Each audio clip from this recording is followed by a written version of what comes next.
Technology is evolving faster and faster. Not surprising when you consider that today, more scientists are doing research than in all of history combined and using superior instruments and communication tools. New technologies like biogenetics, artificial intelligence, implants, and nanotechnology have advanced vastly in the past few decades. These various technologies seem now to be converging towards one goal: to overcome human limits and to create new, higher forms of life, to create something transhuman.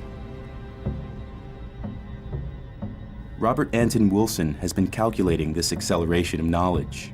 He calls it the jumping Jesus phenomenon. The jumping Jesus phenomenon is my name for the acceleration of information throughout history. I first heard of that from Alfred Korzybski, a Polish mathematician who invented a scientific discipline called general semantics. And Korzybski noted that information was doubling faster and faster every generation. And he said we got to be prepared for more and more change. We got to train ourselves to be less dogmatic and more flexible so we can deal with change.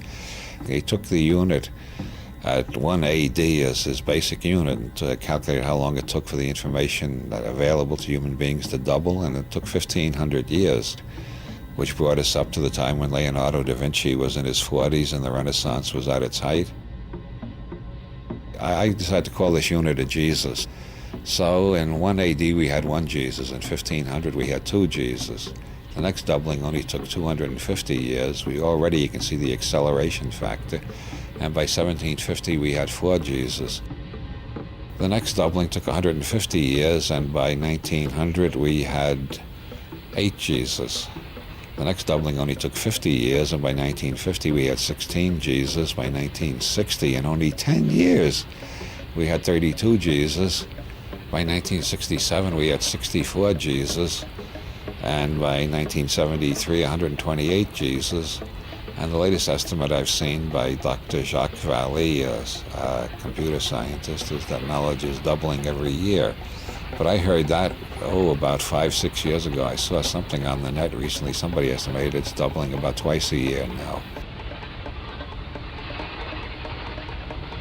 Obviously, if we're experiencing more change now in a year than we previously experienced in 1,000 years, we can propagate that trend into the future and see that a day will come when we will experience more change in an hour than we have experienced in the past 20, 30,000 years.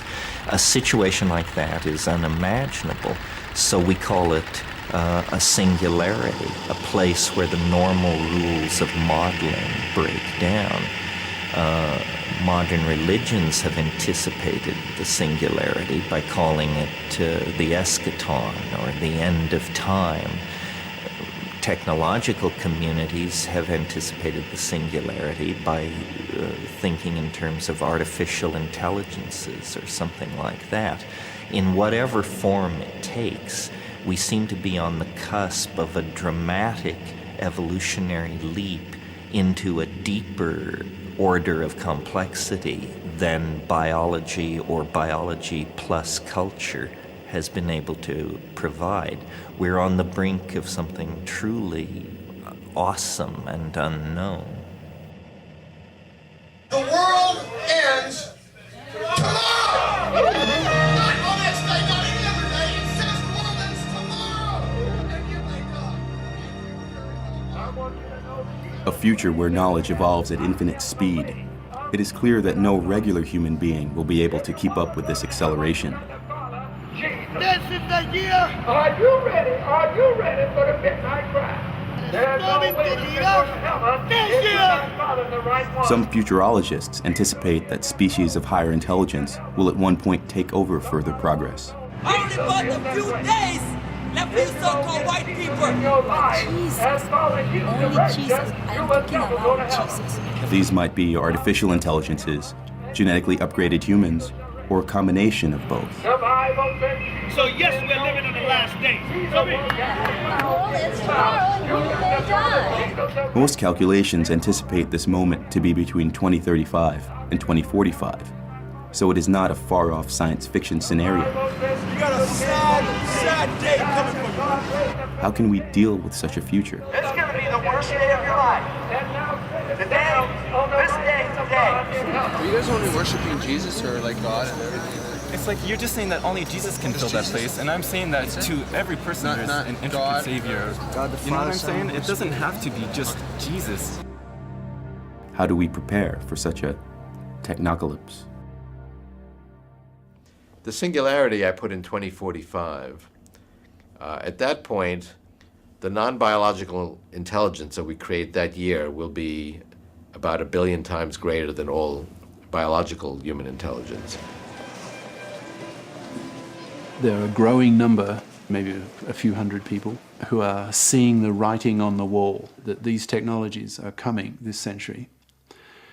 And they will allow humanity, if we, as human beings, as a species, if we choose, and it's a critical concept, if we choose, we could build godlike, massively intelligent machines with capacities, trillions of times above ours.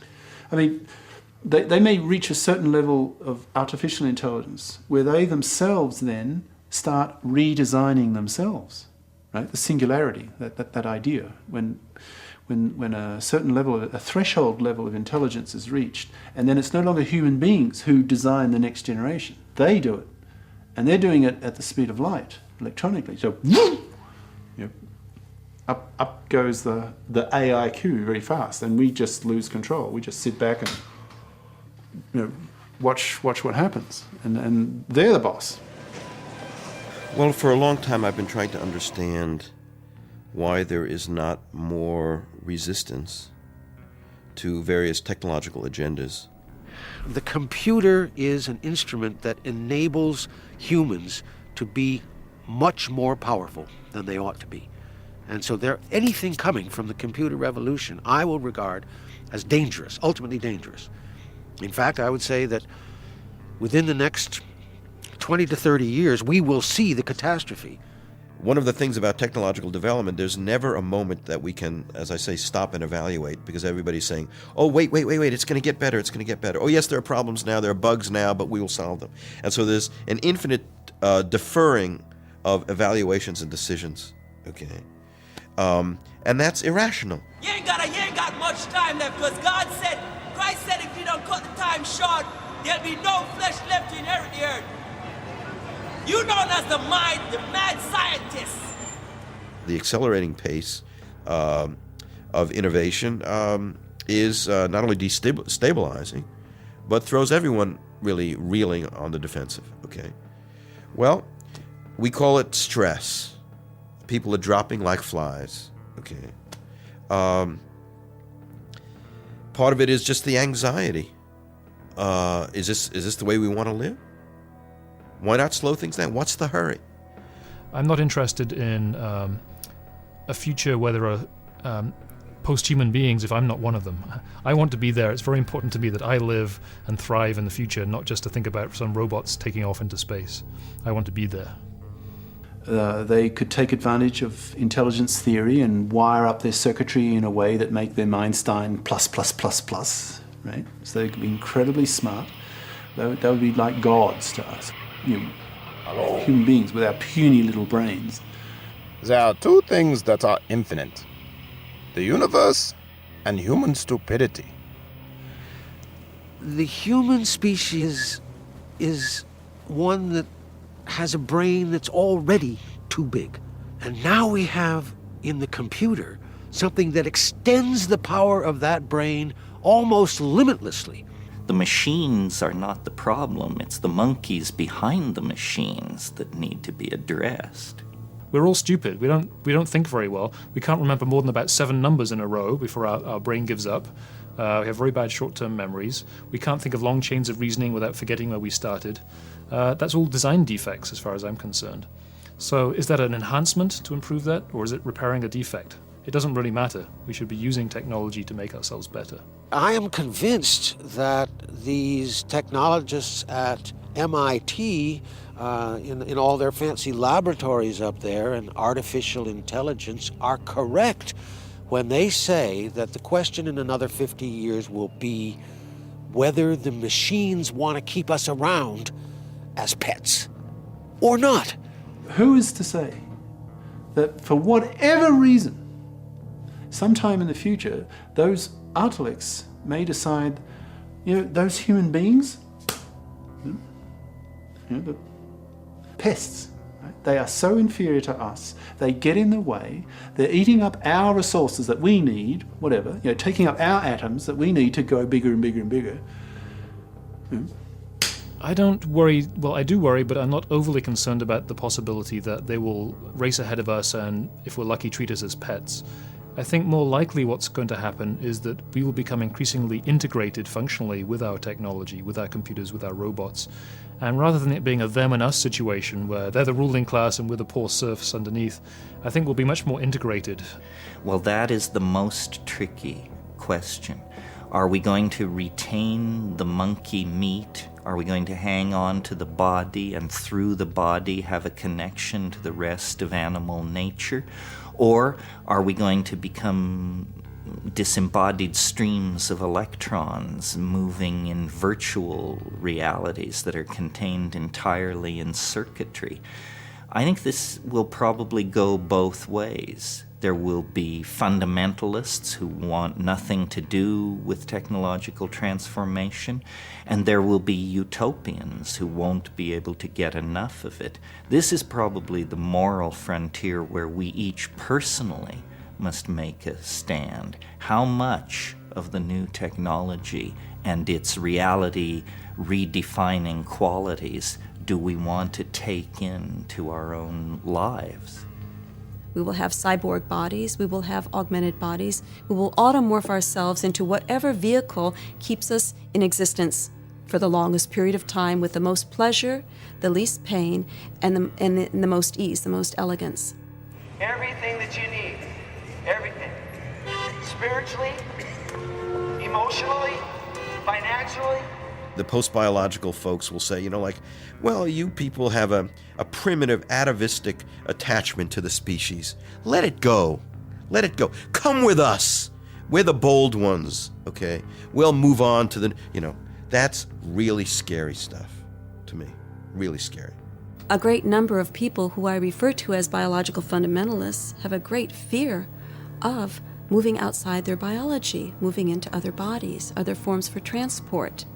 These people have a lot of commitment, a lot of mythology, a lot of tradition and history attached to their bodies, our sacred bodies, the house of our soul. I mean, I can imagine myself being a moderately modified cyborg. I mean, it'd be nice to have my arteries cleaned out, and I'd like to have better memory capacity, and I'd like to be able to learn Chinese in 2 seconds just by going, right? That would be great. But that to me is small beer. That's nothing in comparison to what these godlike, I deliberately use that word, godlike, Artalics could be. Well, it's a philosophical issue as to whether this is still human. In my mind, it's definitely going beyond biology. But I don't define human as just biological. I mean, we're already taking steps beyond biology. There's not a single organ in the human body, including regions of the brain, where we are not already creating substitutes or extensions or augmentations. So if somebody has an artificial pancreas, are they not human? If they have a neural implant in their brain, are they not human? How about 2 neural implants? Or maybe you can have up to 10, then you're human, but 11, you're not human anymore. If you have these nanobots, blood cell-sized robots in the brain that actually have computers interacting with your biological neurons, is that still a human? Well, 1 nanobot's probably okay. How about 500 million nanobots? I don't know how people are going to stop this, although my hope is that when we effectively destroy half of human life on Earth through one technological mistake or another, or a combination of them, the diseases that we are allowing to come out now, or the poisons that we create, or the global warming, one or another of these things, destroy half the population on Earth, the other half will say, whoa, we've gone too far. What do we do now? Humanity will become extinct, but in the sense of a pseudo-extinction, in that it is clear that if we are going to be altering our own biology and transforming ourselves, that we are going to change, and we're going to change in enormous ways, in very unforeseen ways. And that means that Homo sapiens, as we know it now, will cease to exist. But that's got to be a form of madness. It's got to be a form of techno-blindness to want the end of the human species, to transform it into a mechanical species. It's a kind of species-side, the destruction of a species, against a kind of, I use the word deicide, a god-killing. If you choose not to build these artilects, in a sense you're removing the possibility of creating gods. It's a kind of potential death of God, if you like. And which is worse? This is suicide. This is ecocide. I think it has begun to sink in, and there are many that would say, stop, we've got to draw a line there.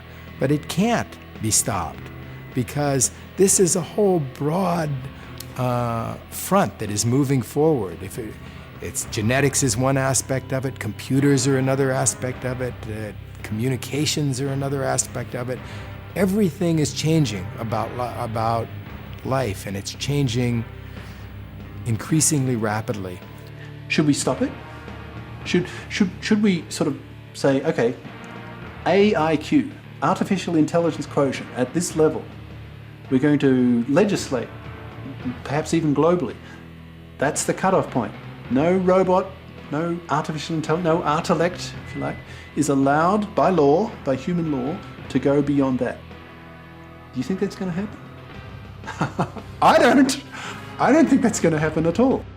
It's Mr. Technology. He's saying what? Who can bring me down?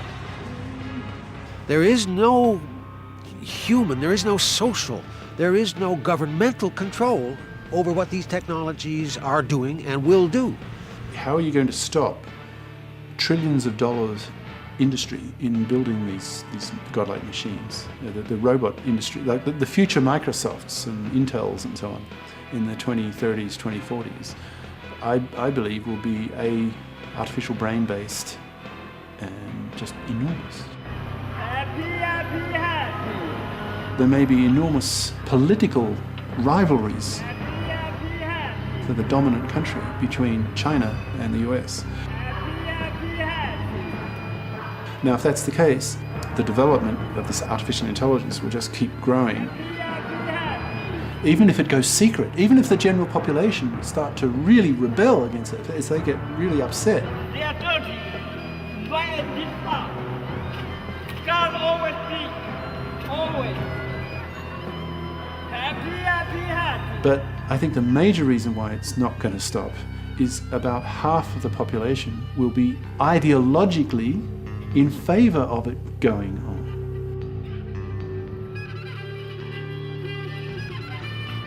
That's why the so-called white man put up himself as God, saying what? If there has to be a God, I am. We are going to become gods. Period. If you don't like it, get off. You don't have to contribute. You don't have to participate. But if you're going to interfere with me becoming God, you're going to have big trouble. Then we'll have warfare. For one group, you'd be building gods. It's just amazing. It's awe-inspiring. It's energizing, right? It's setting a goal for humanity. There's the whole universe out there, right? The big picture. And on the other hand, the potential risk of seeing the whole human species annihilated by these superior creatures who could just... And you did what you wanted when you wanted, because you thought you were God. You tore down God's boundaries, you tore down God's rules, and you made up your own rules. only way you can prevent me in this 50 or is to kill me. If you kill me, I'll kill you. I'm anticipating the most passionate war that has ever been. We're not talking about the survival of a tribe or a people or a country. We're talking about the survival of a whole species. So the passion levels will be extreme. I deserve hell. You deserve hell. You gotta see that you deserve the wrath and anger and vengeance. What I'm talking about is a renewed embrace of our existence. Okay? It's got problems, and it's finite, but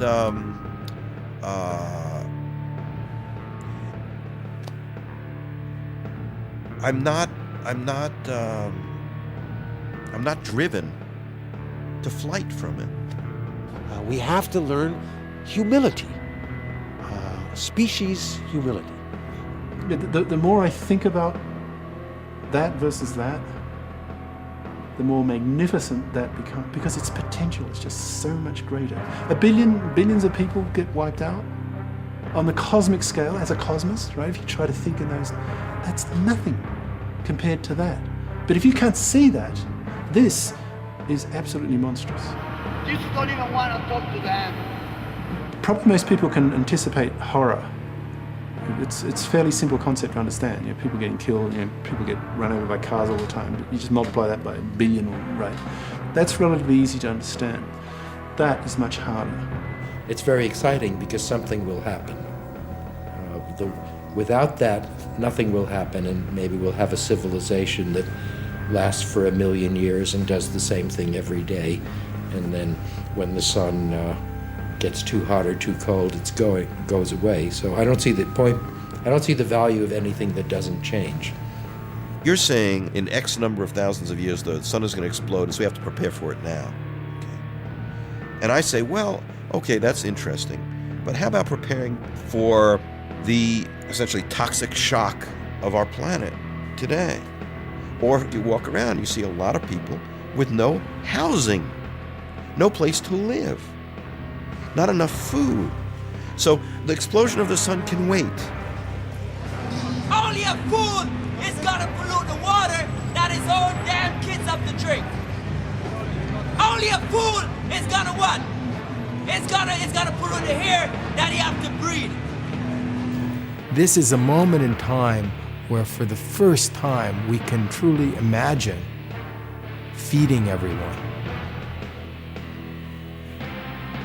I mean, this is something new without precedence. We are able to have more humans. We are able to fight against diseases, childhood diseases, so that there can be more people and they can live longer. And isn't this wonderful? Well, no, of course it's not wonderful. That's exactly the problem. There are too many people and they're living too long and they're using up the resources of the earth for the human species. One species out of 1 billion species is using up all of the resources for its own material betterment.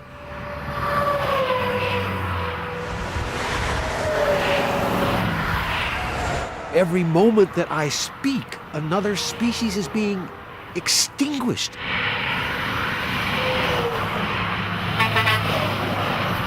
We are moving into the unknown, and we see lots of possibilities for catastrophe.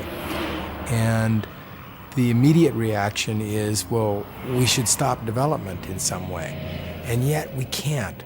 We're on this, this raceway. We can't stop it, because if we try to stop it, it will be completely unsustainable. The human population has risen to a magnitude that could not be sustained without technology.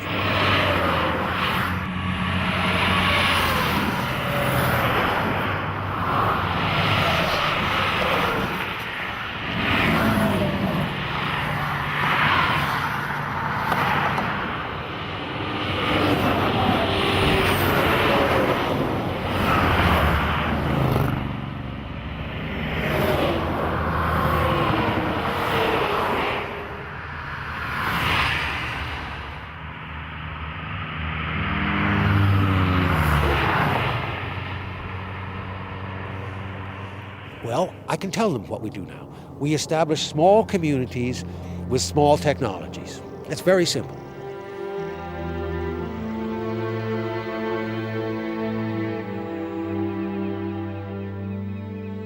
Just as we have today the Amish, who want to stabilize their culture at a late 19th century level of technology, I can imagine a group, I like to call them the humanish, who might want to stay merely human and say, you know, we'll keep our internet connections, but let's not have any brain plugs, let's not upgrade our intelligence, let's just keep things as they are today. That's enough. And if they want to do that, fine, I think they should be quite able to do that. But most of us, I think, will see the advantages of living longer, getting smarter, refining our emotions and our personality. You can't go back and you can't stand still. If the thunder don't get you, then the lightning will. We've been traveling this technological path for 15,000 years. It's a little late to now rear up and try and turn in a new direction. Our hands, our minds were made for the manipulation of matter and the creation of technology. So I embrace it. I think the future is marvelously exciting and bright. We have all these devices. You're a technophobe, you're a Luddite, to silence and dismiss any and all criticism, not only as irrelevant and irrational, but also as irreverent. That if you're critical, you're not being reverent enough. Why is it one of my life goals to raise the alarm, to try to generate this debate? And I don't know if it's a simple answer, but one answer is because I'm so ambivalent. See, if I were 100% cosmist, I would just quietly do my work and not say anything. Just do it, right? Because I want the technology to be there, and the faster it's there, less climbing time, right? So more likely that these outlets would be built quietly, and then suddenly, fait accompli, they're just there, right? So yes, we're living in the last days.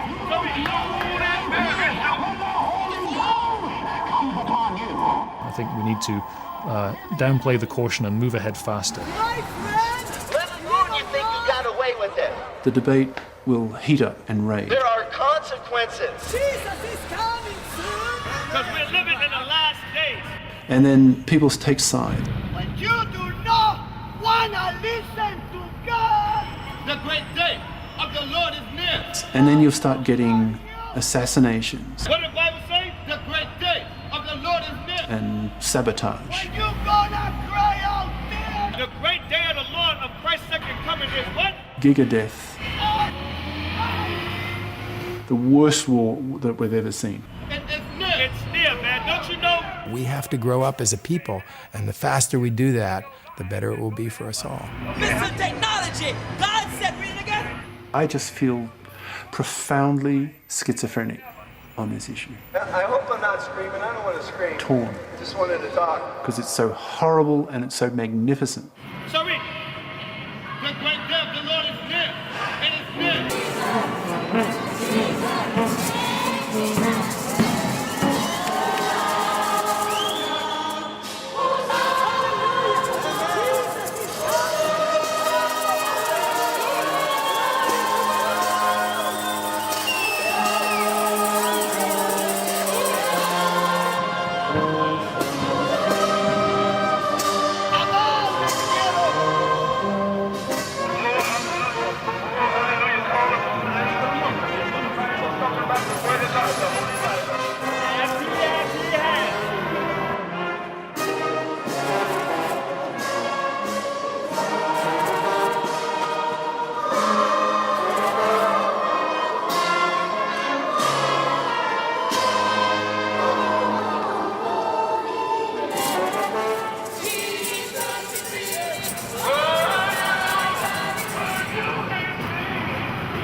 I don't see that we are going to go back. You don't have that choice. that we're going to be able to stop this. Are we going to stop all this? Are we going to deny the creation of all this magnificence? You don't have that choice. All this incredible stuff that may be coming in the future? And you don't even deserve it. That's a tragedy. That would be horrible if we did that. Hallelujah, that's what it's all about. They could go anywhere. They would be immortal. They would be immortal. You will be joyful. You get to live with God forever and ever and ever and ever and ever. It's good. It's very curious. That is, we're not able to be rational about this presumably most rational of activities. If nature is holy, anti-nature technology must be the devil. Get it though. I got a message with God, you hear me? I got a message from God to give to y'all. All y'all.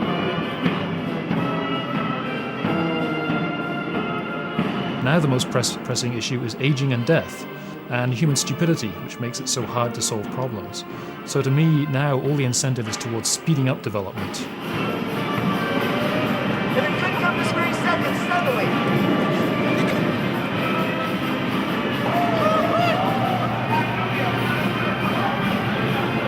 The record is clear, the historical record, that human beings are not capable of safely and reliably using that technology.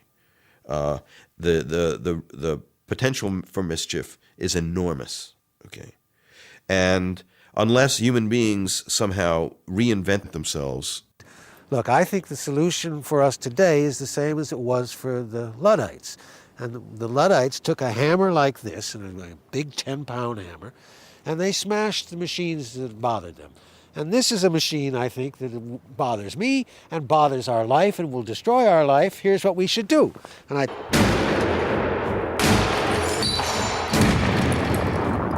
Since 1978, the Unabomber has struck 16 times, killing 3 people and injuring 23. This may be what he looks like. Sir, are you the Unabomber? Sir, are you the Unabomber? Do you have anything to say at all? It's your chance to make a statement, sir. Theodore Kaczynski was the Unabomber. He was a brilliant mathematician, an assistant professor at the University of California. After 2 years, he resigned without any explanation and went to live in a small cabin in the woods. There, he proceeded to form his personal terrorist group, send letter bombs to scientists and propagators of technology, and become U.S. public enemy number 1, the Bin Laden of the 80s and 90s. In his manifesto, published by some major newspapers, he fulminates against modern society. He says that the proponents of modern technology are naive in their optimism. If scientists succeed in making intelligent machines, he says, the fate of the human race will be at the mercy of the machines. Kaczynski maintains that the bad and good aspects of the industrial technological society cannot be separated. Therefore, he declared revolution on modern society. The destruction of the system must be the revolutionary's only goal. The factories should be destroyed, technical books burned. The alternative proposed by Kaczynski is going back to nature. He calls it wild nature, because he understands that this also means giving up social justice, modern healthcare, and welfare. I'm convinced that what the Unabomber was saying, a lot of people think. He took it another step further, and as he says in the manifesto, in order to be heard, I had to kill people, okay, or we, because the manifesto was written as if it were a group. We had to kill people. Well, that's a horrible thought, but it's also true. How do we create the space and the attention to these issues? Okay, Kaczynski did it by killing people. Well, maybe there are better ways of doing that. Okay, I don't know. What can we expect in the coming decades? The prospects of technology appeal to people's deepest fears as well as to their highest hopes. A rational debate about the future seems no longer possible. In fact, such discussion, by definition, is beyond our human capacities. Aren't we still too human to be prepared for becoming transhuman? It is an enormous privilege to be alive right now and to be a part of this movement. And it's a very difficult time. I don't deny that at all.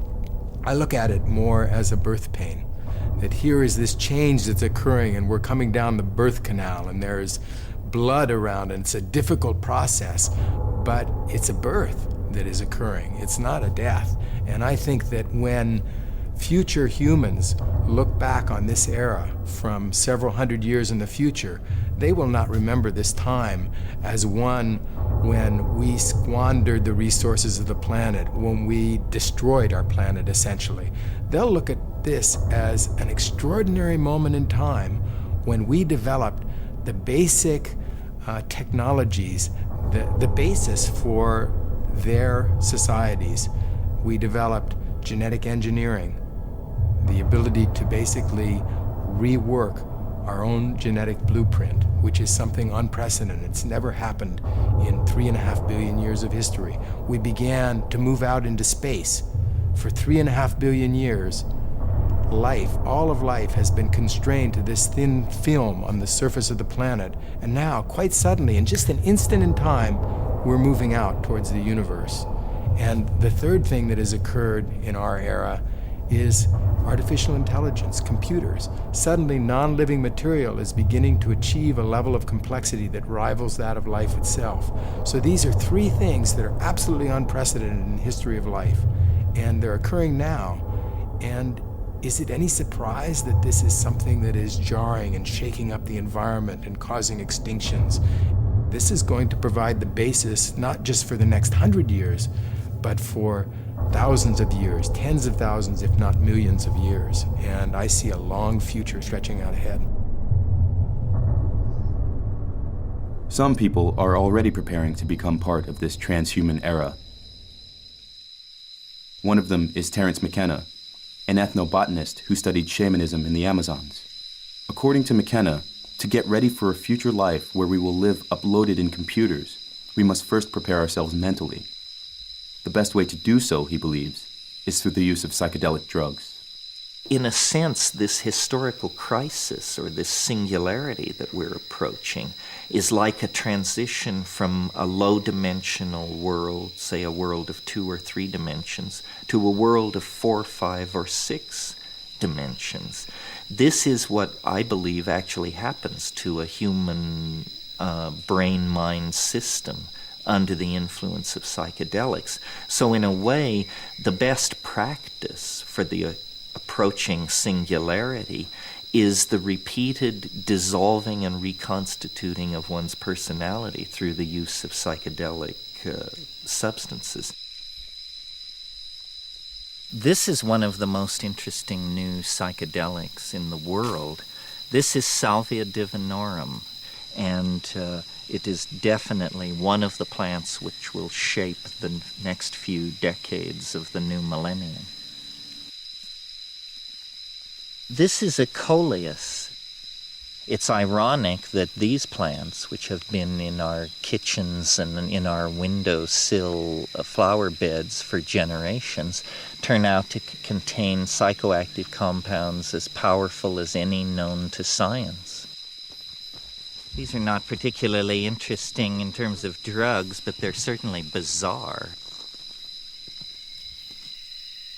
When I take psychedelics, I always do it in a shamanic style, usually at night, usually alone, in nature if possible, and then I watch.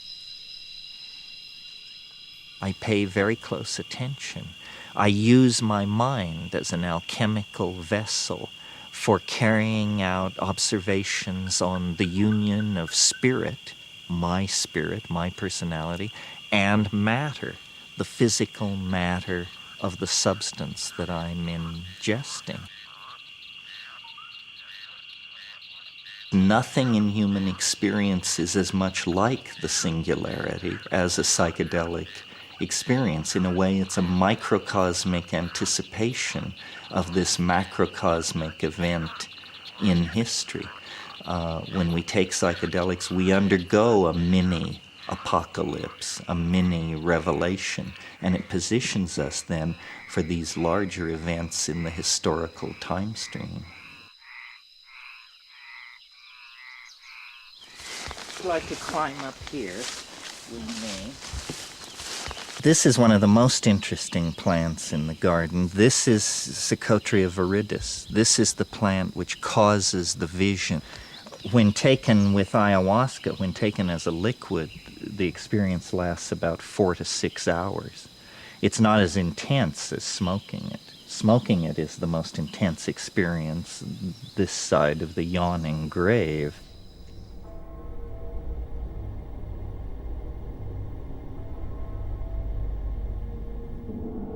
When you can see the future, it is a very difficult thing to deal with the idea that we are, in fact, one of the last generations that will live a normal human lifespan.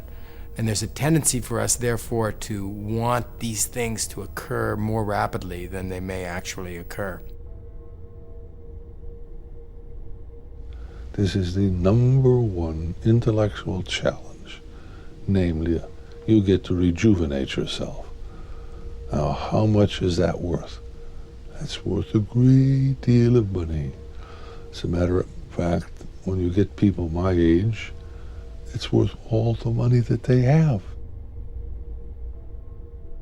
I don't think people live long enough right now.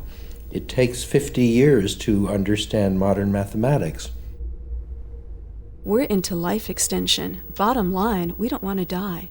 It's not a question of will we, it's a question of when will we have in our hands the interventions at the molecular level, at the genetic level, that will truly extend the human lifespan, perhaps hundreds of years into the future. The only thing that you have to do is stay alive. That is all you have to do. I'm not sure what methods are actually going to work, but if you and I are going to live until those methods become available, we had better do everything that we can to protect ourselves by making sure that we have a healthy lifestyle. And that includes eating the proper foods, taking your vitamins and mineral supplements, and it includes exercise. And everybody needs to have approximately a half hour a day of exercise, and stress reduction, because stress is another way that you can certainly reduce your lifespan. Doing those three things in different ways are a critical part of what I call the bridge plan, the plan or recommendations that you need to adopt in your life in order to bridge yourself from where you are now until the time in which all of these wonderful scientific medical interventions will become possible.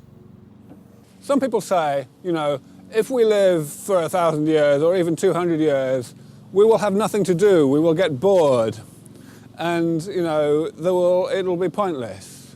And I say, well, first of all, how do we know?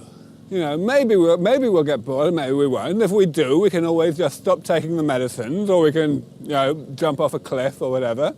But no, how do we know? We should do the experiment. But the second thing that I say is, well, subjectively, if I look at myself, how could I possibly ever get bored of punting? I mean, what can be better? What can possibly be better in life than just strolling down the river with a beer in one hand and a pole in the other hand? I could live for 1,000,000 years and I would never get bored of doing this.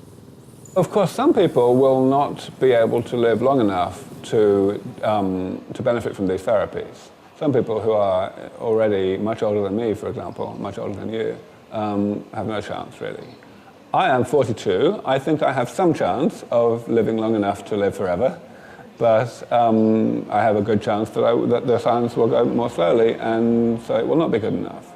So I think that anyone who is interested in living a long time should think very seriously about cryonic preservation. Here's our tanks. Cryonics. There's experimentation now with the possibility that a body might be frozen and revived. If the frozen traveler awakes, what will he find? The advance of science tempts us to speculate on the nature of the world which lies ahead.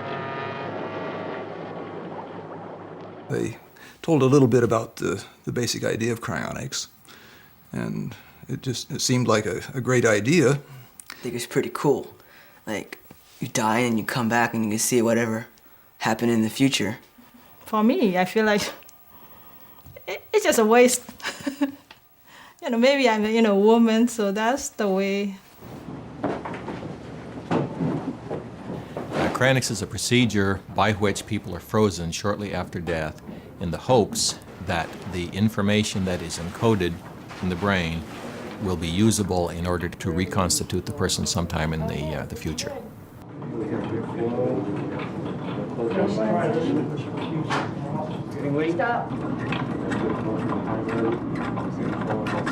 Some people currently only have their heads suspended. It's a cheaper process.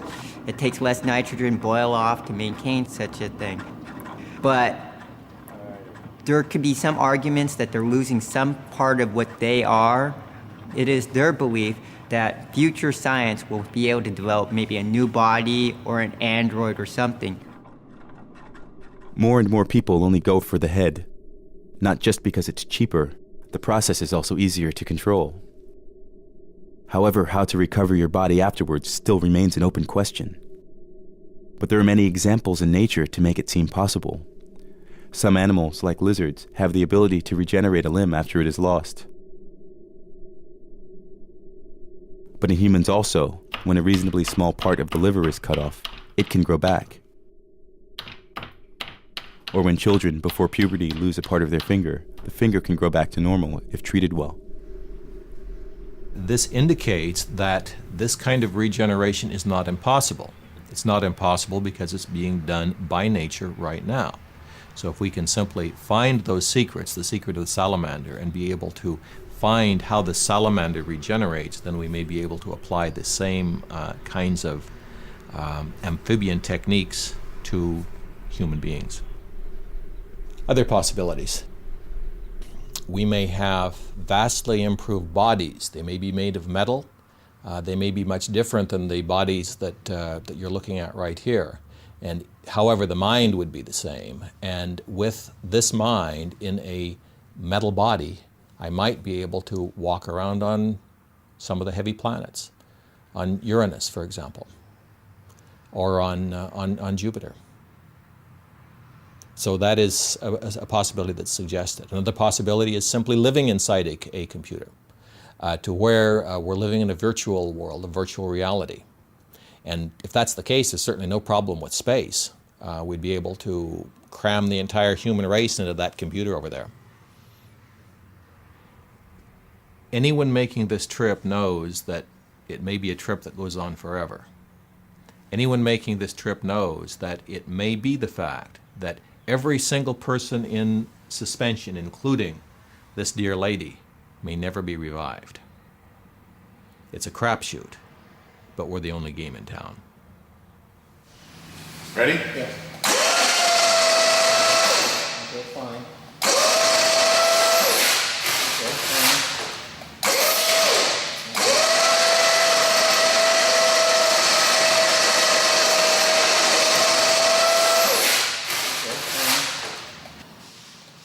You guys are not going to get to see the very bottom tanks.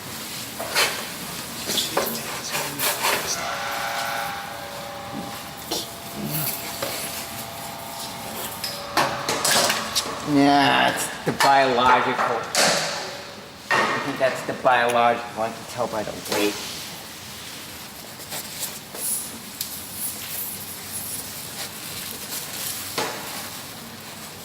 Yeah. Sorry. Not there. It seems obvious this is the way to go. Cryonics has some religious aspects in that our heaven, in a way, is the future, and our God, in a way, is technology.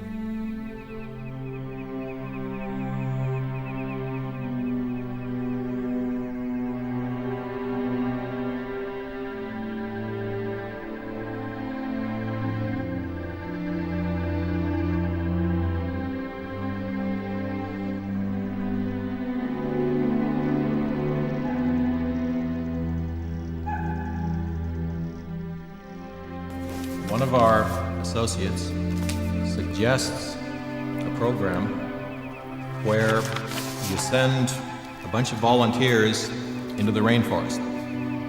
And the volunteers are not trained people. They cannot tell an endangered plant or animal from anything else. But what they do is they do grab bag fashion. They have shovels and they grab some of this, and they see a plant over here, they grab that, and they get all this kind of stuff. And 99.9% of this is going to be junk, but 1% may be very valuable. It may be a plant or an animal from the rainforest or some other environment which has previously not been discovered and which will be wiped out unless it's saved right now and saved in the best way that we can. I would love to have whole ecosystems stored in some of the vaults that the American Cryonic Society is constructing in out-of-the-way places in order to time machine forward some of the library of life from the 20th century.